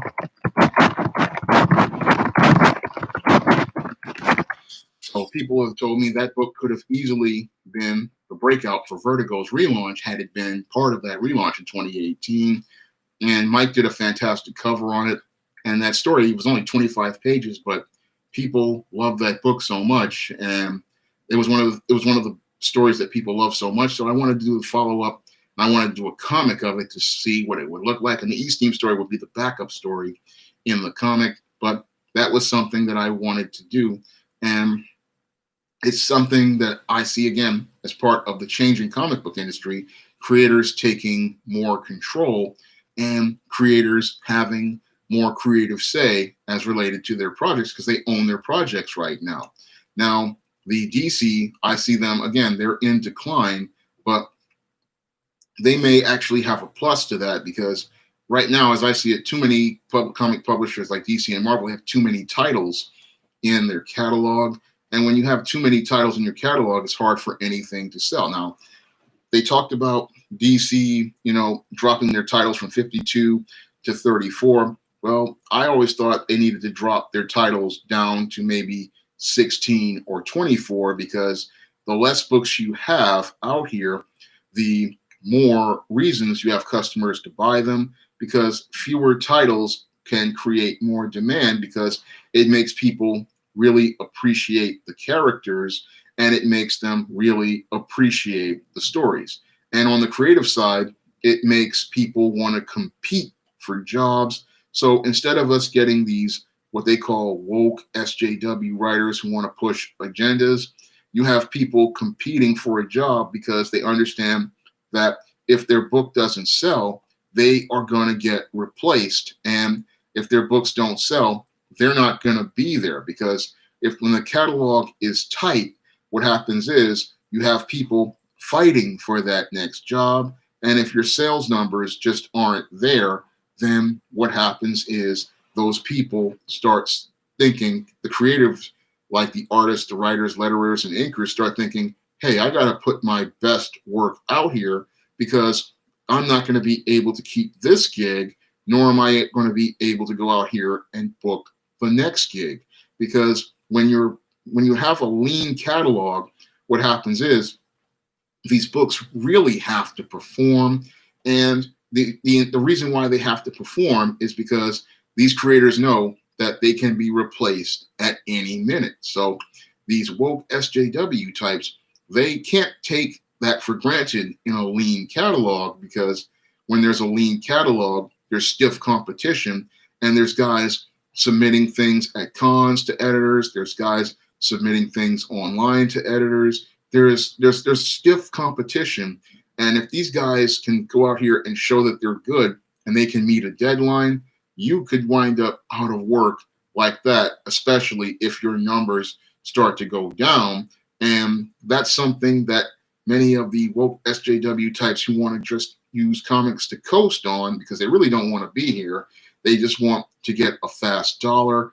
They are thinking that this is just some easy money. But once you start cutting the titles down, what happens is you start making the catalog leaner, and that also benefits the comic shop because the comic shop now does not have to deal with a lot of dead weight books that practically they get stuck with in the quarter bins and the dollar bins. They get books that if they order them, there's a higher possibility of them selling. And that's another plus as related to what people call this bloodbath. And that's something people aren't really thinking about because the problem with the industry today is there's not enough competitiveness. Yeah, there are a lot of titles, but there's not that competition like you see in the crowdfunding world. Now, in the crowdfunding world, people are competing for those dollars, and that competition is making it where people want to put their best work forward. So you'll have a lot of comic pros over there on the Indiegogo and Kickstarter side. They know that you only get one chance to make a first impression, and they know that if I don't make this first impression and really put together a stellar product, then I'm not going to get funded, one, and two, I'm not going to get to start building that momentum towards that second book. And that's another thing a lot of creators have to really think about is, again, that next project, because, yeah, you can make the six figures on the first project, but you have to have a new project that because people are going to ask you the question, what's next after you do one project? And you have to have an understanding of what you have a plan for next, because that's what really torpedoes a lot of authors' careers is that they'll have a hit book, but then they won't have anything after the hit book. And when I go out here and do projects, I'm like, I want to have something else because I just can't come in here and just say, oh, I have this ISIS series book. I just can't have this E-Steam series book. Those are the two books I started with. I have to have other concepts like John Haynes or Eternal Night, because when it's time to pitch books, you may have to have 2-3 concepts that you pitch. And again, when you're doing sales, you want to have more than one, because if one book is not somebody's cup of tea, something else is their cup of tea. So that's something you want to do. And a lot of the people in the comic book industry, they're not really thinking about it from a business perspective. A lot of them are in their emotions about Donald Trump or the politics, but that's not what people are here for. Again, they're coming for an escape, they're coming for a laugh, and they're coming for a solution. And Anthony makes a good point. He says the other problem is that they just keep having reboots and relaunches and events. And yeah, that's a big problem with the industry. I've gone into it on numerous videos. I've talked about these reboots. Now, the reboot will get people's attention for a minute, but you have to keep their attention. And that's one of the big problems that the industry has had over the last couple of years is, yes, you've relaunched this book once, but twice, 3 times, but this is not getting you any sales. And it's also not getting you momentum, because in publishing, you have to get a book to build momentum, because with the book that's in somebody's hands right now, for example, ISIS, the main event is the book that's out right now. It's the ISIS series. This book has to sell not only the upcoming book, Revenge of the Cyber Goddess, but it also has to sell the previous book, All That Glitters, and all the other, I think, 17 other ISIS series books. And you have to go out here again, have a strong first impression, because that's what sells those books in the back list, and it also sells the books on the front list. So a lot of these guys, again, they're not thinking about where their books are standing. They're not thinking, hey, this book has to sell, and I have to be able to build that momentum. And when you do a reboot, what happens is that reboot kills the momentum of the book, and it makes it where the people who were buying that book previously have no reason to keep buying that book. So if I go out here, like I was buying comics back in the 90s, and you cancel all the books I used to buy, then what reason do I have to buy any more books? And then you start talking about a new #1 issue,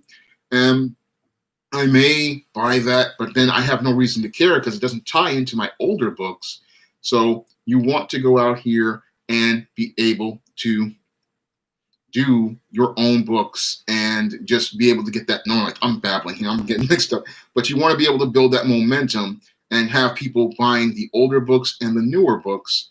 And you want to be able to have those books keep selling. So these reboots, what they do is they did damage to the industry. They tripped up a lot of the momentum, because if you have like a consistent series of numbers, like you have these books that were in the 500s, 600s, 700s, people had reason to go back and buy the old ones, and they had reasons to pick up the new ones. But when you tell me I have to start all over, and then I start buying the book, and then you cancel that book, and then you cancel another one, then what incentive does the customer have to keep buying this book if this book is going to be canceled? And this is something that people in Marvel and DC really didn't understand. They thought, oh, these reboot books are going to get big numbers, but these books were getting lower sales on each reboot, and they were losing momentum. And that's why I said you need a publishing professional to really explain these things, because publishing professional is going to sit there and tell you, look, with each relaunch you do,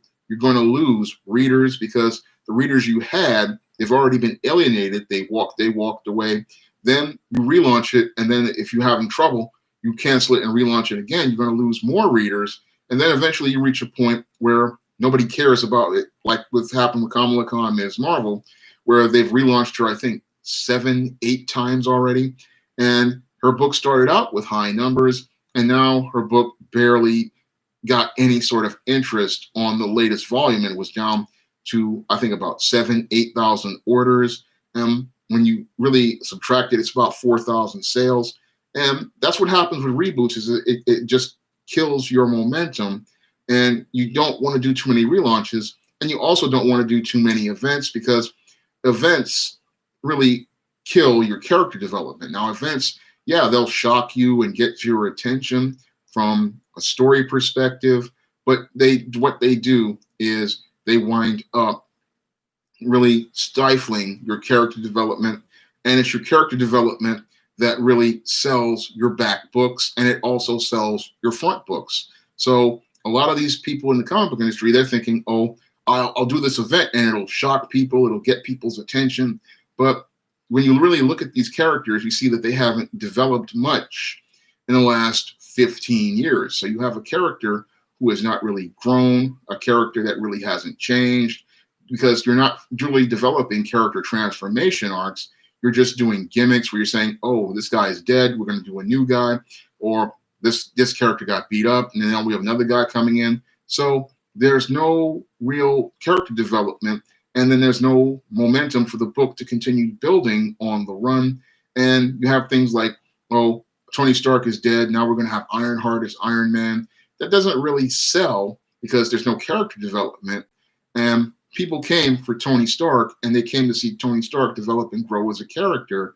And that was one of the, again, the sad things about SJW Marvels, that they lost all that momentum, all that goodwill as related to the MCU. I mean, they blew the opportunity to get readers into the shops, and they did that because they were just in their whole obsession with pushing identity politics, not understanding you could have synergized this product and be able to sell the comics to a new generation of readers. So they weren't really thinking about that.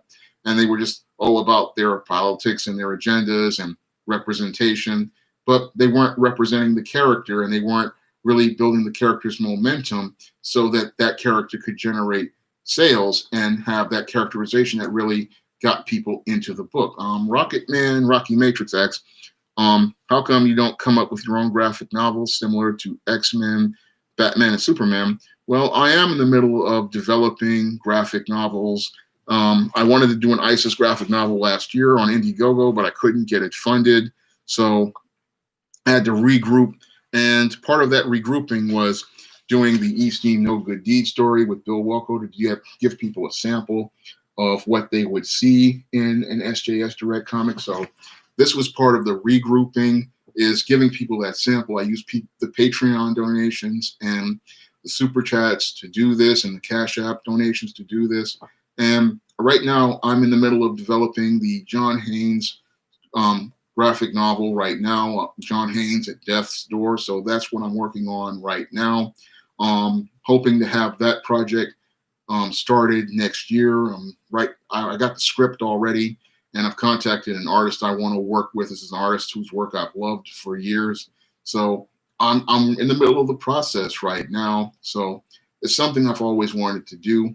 But the No Good Deed story was a start. And it's a long road, and it's a really long road. I don't have, again, that big base like a guy like Ethan Van Sciver or Diversity in Comics has. But I'm still taking that time because I want to put together a quality product, and I want to put together a quality product that meets a high standard. And I also want to give people a story that captures the spirit of an SJS Direct book. So I really want to put together something really solid. And I still have the ISIS All That Glitter script, and I'm hoping maybe one day I'll get enough money to do it. But I have been making plans to do comics, and that's something I want to do. And this is something that I'm working on as we speak. And I'm going to be getting back to the computer to edit the 2021 books. I'm hoping to get back to the script because I want to make sure that the panels transition. I want to make sure the scenes flow from one panel to the other. And writing comics is a major challenge. You have to really understand how sequences work, storyboards work, and make sure that scenes flow with each other and things are transitioning. And again, you look at the No Good Deed strip and Blast from the Past. I'm going to leave a link to Blast from the Past. You may get a quick look and see how I do comics, and it may, give people some insight. One of my viewers, he said he loved that comic strip, so you can get Blast and check out that 9-page No Good Deed strip because I really want to give a solid first impression. Because again, I know you only have one chance to make a first impression, and I want to make a strong first impression with the comics I produce. I want to come out here, with a solid comic that knocks it out of the ballpark. Because when you're out here, you get one shot. I mean, some people say to me, "Oh, you can do a comic for $6,000 fully colored with art," but I want to again give you a quality book because again, you get one shot, and you want to be able to make that one shot really solid, and you want to leave a strong first impression on your readers when you get that shot. You want them to be able to say, "Oh, that Sean James makes really solid stories, and he makes really solid books." And I want to go out here and pick up more of those books because he just puts together quality stories. That's what I want people to say when they pick up one of my books, is that it's top quality. So I'm working on it, and I look at all the mistakes they've made in the comic book industry. And when people talk about DC Bloodbath, I can see how this happened over a period of 18 years of apathy, indifference, people taking their business for granted. I mean, people lost their jobs, and it was sad to see people lose their jobs, but they really didn't really care about the business of comics. And in some cases, like these woke creators, they didn't really care. And then some people just took their jobs for granted. They thought they were going to be here forever. And they didn't understand that when one corporation buys another corporation, they are going to come in and they're going to clean house because they buy corporations again for intellectual property and assets, and their goal is to make money. And why would you keep dead weight around that doesn't make money? I mean, Warner Brothers did that for years, and sadly, we lost. And a lot of people who were at Warner Brothers didn't really appreciate the business that they had. I mean, I look at what DC had. I mean, they had their own in-house DC toy division, and one of the things that I found to be really, really sad was, one second, just got to move some figures, is that it took almost 18 years to get a blue and gray Batman with a yellow oval. I mean, this was an embarrassment as I saw it. I mean, DC Collectibles, we waited 18 years for this character to actually have a quality figure. I mean, I've been waiting for years for them to do this figure, and it took them 18 years, and we got this last year as part, not last year, 2019, early 2020, we got this character, and it's a shame it took us this long to get a blue and gray Aparo Neil Adams Batman. And it was an embarrassment as I saw it, because they did it before Crisis of Infinite Earths Batman, but then its scale was really large. But this figure should have been in the earliest part of DC Direct, and it should have been an ongoing character as part of DC Direct. The fact that this character was not made, again, was an embarrassment to them. And it was, again, a solid toy division, but this should have been one of those figures that is a no-brainer, because this Batman would have sold regularly and consistently. But when you have people who don't have vision and take their jobs for granted, they just sit there and go, oh, we'll make all these other figures, but we won't make the ones that are licenses to print money. So, I mean, everybody knows this Batman, and this is the Batman people grew up with for over 40 years. And I'm sitting there going, why haven't you made this? This is money in the bank. And instead of them making money in the bank characters, they went out here and practically left money on the table. And that was one of the things they did, not only with DC's DC Collectibles division, they also did it with Mattel. People wanted this Kyle Rayner for years, and we didn't get him until the next to last wave of Mattel's DC Multiverse. I mean, people waited for these figures for years. I mean, this Batman Beyond, they wanted one of these. People wanted these kind of figures, and they just didn't give them to the customer. I mean, if people ask me for something, I'm going to give it to them right then and there, because I understand supply and demand. I understand that you don't make the customer wait. If the customer has money in their hand, you get the money and you get paid, and you don't sit there and just leave money on the table. And that's another thing that led to this bloodbath we're having right now, is that DC left so much money on the table, thinking that they had all the time in the world. But in the business world, you don't have all the time in the world. You have usually one shot to do things, and you need to make that shot count. You need to make that shot have an impact, and you need to make that shot matter, because you may never get another shot at something. So this is something people at DC, they weren't really thinking about. They, again, thought, oh, this Warner Brothers corporate money is going to go on forever. But that Warner Brothers money wasn't going to go on forever. And if you're in business, you know you have to make that money up front. I mean, as a guy who published, I don't understand if I'm making, like when I did with John Haynes, I said I had to make the money up front. I have to put the book out here now when people are asking for it, and I can't wait. I remember when I did No Good Deed, the ebook, I said, I got to, it's people are picking it up on Smashwords, they're reading it. So I started putting together E-Steam stories very quickly, and I rode the momentum on that book. And the same thing I did with All About Nikki, and the same thing I'm doing with John Haynes right now. With the customers asking for something, you go out here and make more of it, and you make more of it, and you don't sit there and think about, well, we're going to wait to do this. It's like, no, this is making money right now. Let's make more of this. But the people who are in the industry right now, again, they have no real understanding of business, and that's sadly why we had a bloodbath. But when I look at the state of the comic book industry, I can see where there are places to turn things around. Leaner DC might be very good, because you have that competitiveness coming back. And when you have a strong independent market led by indie creators on Indiegogo and Kickstarter, that's also going to help the industry. So when I look at the comic book industry, it's a changing place. And while we may not have, the big comic book industry like we had before, we will have a more competitive industry. And competition is good, because competition means you want to bring your best to the table.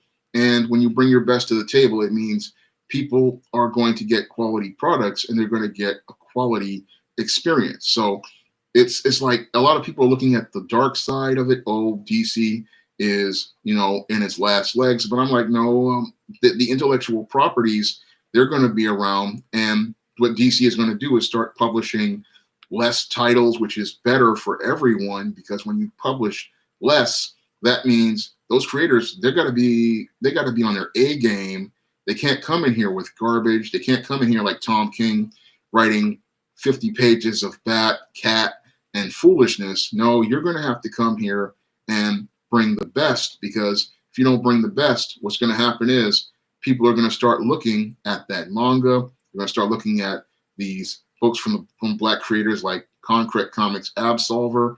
They're going to start looking at books like Acolyte. They're going to start looking at Tuskegee Heirs. They're going to start looking, and they may still buy those books anyway, but you're going to start losing momentum because you're not bringing your best, and those other people are bringing their best to the table. And if they're bringing their best to the table, then what's going to happen is you're going to lose market share, and that's something that's going to happen, because when you have competition and they're bringing their best and you're not, you're going to wind up with your characters becoming less and less relevant. And that's something that's happening right now with DC. They're losing that generation of kids. They're so busy trying to pander to the woke crowd, they can't see all the kids that they lost. And you don't want to lose the kids, because the kids are the people who are going to grow up with these characters. Like I'm finding out right now, there are some kids picking up John Haynes and liking John Haynes. So it seems like I'm hitting with the right audiences with that character. And that's what you want. You want those kids, you want those young buyers, you want those new readers, because those are the future. And again, your DC, the reason why they lost those readers is because they just were out here trying to pander to people instead of looking at the big picture. So when I look at the comic book industry, again, I look at it as the state of it. The medium is still solid, but the whole thing is we're just shaking out a lot of dead weight and a lot of dead people who really don't want to be here. And that's all part of the publishing business. The same thing happened in 2008 with the trade publishing industry. And the same thing is happening with comics right now. So yes, there's a lot of people who lost their jobs, but what's going to happen is a lot of those people, they don't, if they're not concerned about quality, it was just time for them to go. And it was time to bring in some new blood to rebuild the business and get people interested and excited about comics again.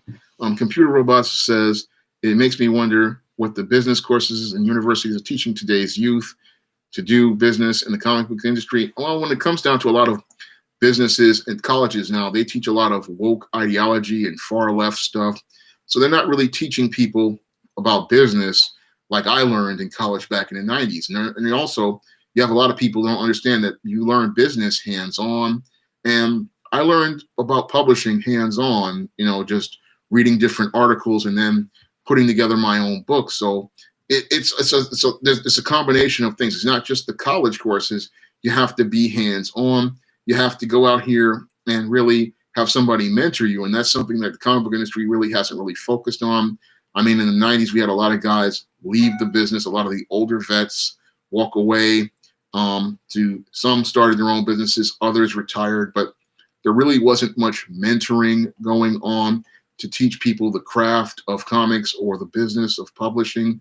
And you really need a person to teach that craft so that the next generation understands how the business works. Now, I learned, again, reading on the outside about trade publishing, and I also learned from reading about different blogs and things. I wish I could have worked in an internship at Marvel, but those were hard to get.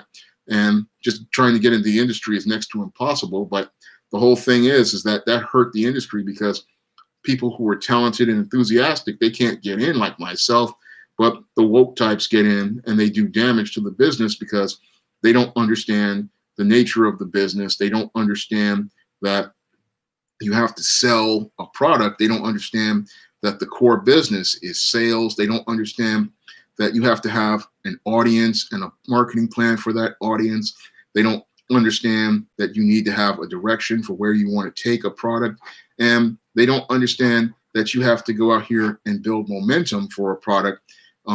These are things that I apply every time I make a ad for a book like the upcoming John Haynes Taking Care of Business, or Eternal Night, or Spellbound. When I go out here and I market a book, I do that understanding I have core audiences I need to sell to, and I have to make a marketing plan that gets their attention and then captures their interest. And then I have to start laying out the plan for the pre-orders of that book, because the day you start selling the book is not on the publication date.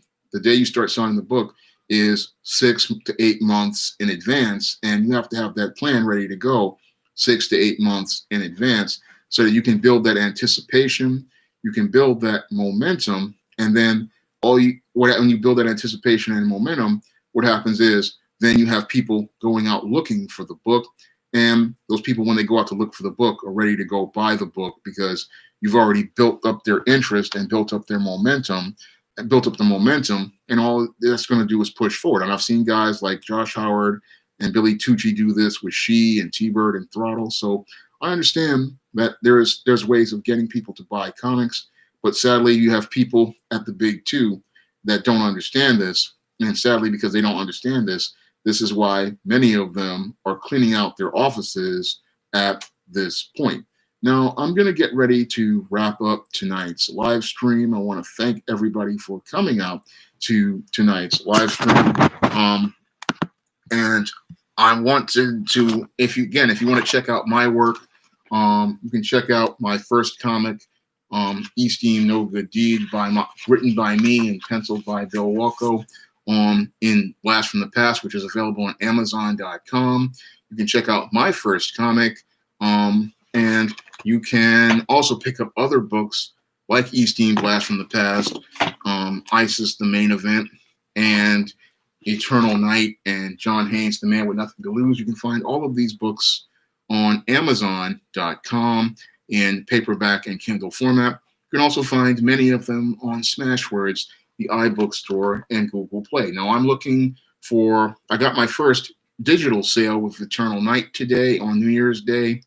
It was yesterday, it's January 2nd today, but I'm looking for my first paperback sale. And if you guys could go out here and pick up one of my books in paperback, it would be greatly appreciated. I really loved writing fantasy and science fiction. And while I couldn't be a part of the comic book industry, I still want to, again, go out here and do this. And if I can't do it with the mainstream, I will do it on the outside. And I really, again, we're looking to continue building momentum for the SJS Direct imprint. So again, I really would love it if you guys would pick up one of these books on Amazon.com in paperback and Kindle format, looking for that second paperback sale. First paperback sale, the first ebook sale we had today, looking for that first paperback sale. So really would love it if you guys would go out here and pick up these books.